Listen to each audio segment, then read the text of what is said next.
बिना पियाज रसुण रे चटपटा भेंडी आलू मसला देखापी जी मसलादार देखा खावाई से सुआदिया होता आ बनइबा बहुत सहज। आपण ये रेसिपीटी को भात रुटी परोटा पूरी सबुथिरे रेसिपीटी को खाई पारिबे। नमस्कार, ममता किचन ओडिया को आपण समस्त को अनेक अनेक स्वागत। एवं चलते देखना आज रेसिपी।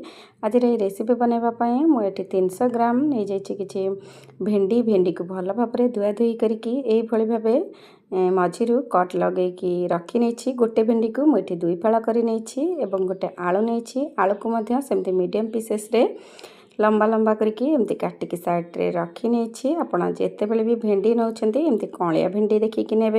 तो ये कौन करना, एबे गोटे मसला प्रस्तुत करनवा। मसला बनवाई गोटे चम्मच जीरा, गोटे चम्मच धनिया, गोटे चम्मच किछि सब्जी मसला एवं गोटे चम्मच एठी काश्मीरी चिली पाउडर, हलदी गुंडा हाफ चम्मच, अदा खंडे, 2टा कंचा लंका। एतिकी जिनस को आपण देकी एमती भल भाव मिक्सिंग जार रे एमती ग्राइंडिंग करके नहीं आसबे।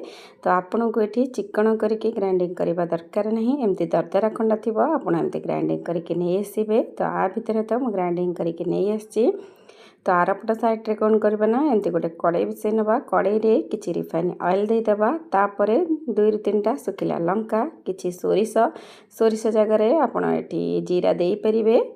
तो एतिक जिनस को देला परे जेतेबेले सोरिष फुटी आसीबो आपण कौन करिवे ना, कटा है रहितबा टमाटो को दे देबे।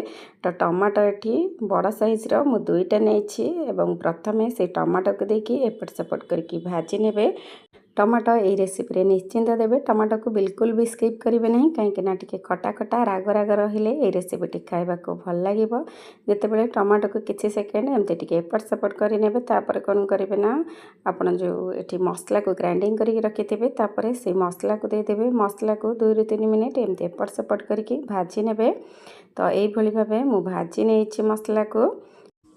एबे मसला हे आसलानी, जेहेतु टिके सुखा सुखा लगुच। एबे कौन करें ना, से मिक्सिंग जार को धोई नवा। गोटे कप भली आपण एठी पानी दे देबे। तो पानी दे सारला परे आपण कौन करें ना, किछि सेकेंड आको कसी नेबे। तापर एठी स्वाद अनुसार लूण दे देबे। तो आपण किए केते प्रकार तो बनाउथिबे, किंतु थरे ए स्टाइल रे बने कि देखंतु, देखिबे बहुत बढ़िया लागिबो। आपण थरे बने कि एई परि खांतु एवं केमिति लागिला कमेंट बॉक्स रे निश्चिंत कमेंट करिवे। तो एही भली मसला को 3 ରୁ 4 मिनिट एमती कसी नेबे।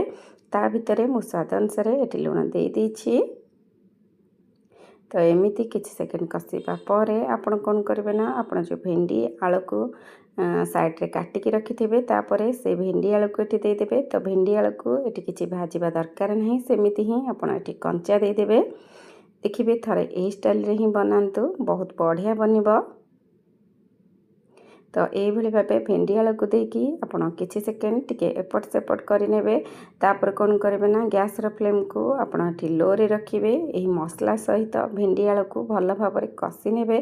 तो ये मिसई नहीं। तापर कौन करेंगे ना, मिसई सारा परे आपण कवर करके एमती सिझिबा पई छाड़ी देबे। जेमिति कि मसला रे भल भाव कसी हे जिवो आ सिझी भी मध्य जीवो।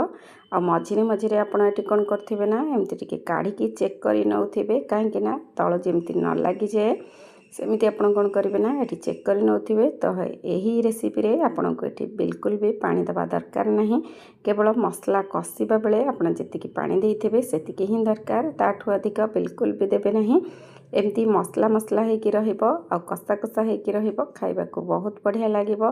टमाटो जेहेतु मुझे 2टा बड़ साइज रा दे देछि, सेथि पई पूरा खटालिया आ रागुआ रागुआ ही लागिबो, पूरा चटपटा रहिबो, खाइबा पई बहुत बढ़िया लागिबो। तो एबे मझिरे एमती चेक करि नेबे। तापर कोन करबे ना, तापरे आउ टिके एमती कवर करि नेबे। पुणी 2-3 मिनिट परे एमती टिके चेक करि नेबे। जेतेबेले देखिबे जे एमती सुखा सुखा हे आसलानी बा भेंडी आलू भल भाव सिझी जाइछि, से स्टेज रे आपण कोन करबे ना, गैस ऑफ करि नेबे। आपण ए भेंडी आलू को लाल करके किछि भाजिबा एठी दरकार नहीं, एमती मसलादार ही रहिबो। तो लास्ट रे एठी किछि धनिया पत्र को देकी एही भली भाबे एमती एपट सेपट करके मिसई नेबे। तो आज रही भेंडी आलू रेसिपी आपणकर प्रस्तुत हो जाइछि। तो बिना पियाज रसुण रे आपण जदि एमती किछि बनैकी खाइबाकू चाहुंचंती एही रेसिपीटी को निश्चिंत घरे ट्राई करंतु। तो आज रही रेसिपी आपणकर प्रस्तुत हो जाइए। आपन को रेसिपी केमती लगिला आशा करुँची भल लगी। जदि मोर ये रेसिपी आपन को भल लगी आपण मो चैनल को लाइक शेयर सब्सक्राइब करेंगे। जदि इंस्टा कि फेसबुक पेज रे देखुंट फॉलो तो निश्चिंत करेंगे। तो आज ये मु आपण मानक पाखक आउ गोटे रेसिपी नहीं आसबि। से पर्यंत रहिले नमस्कार।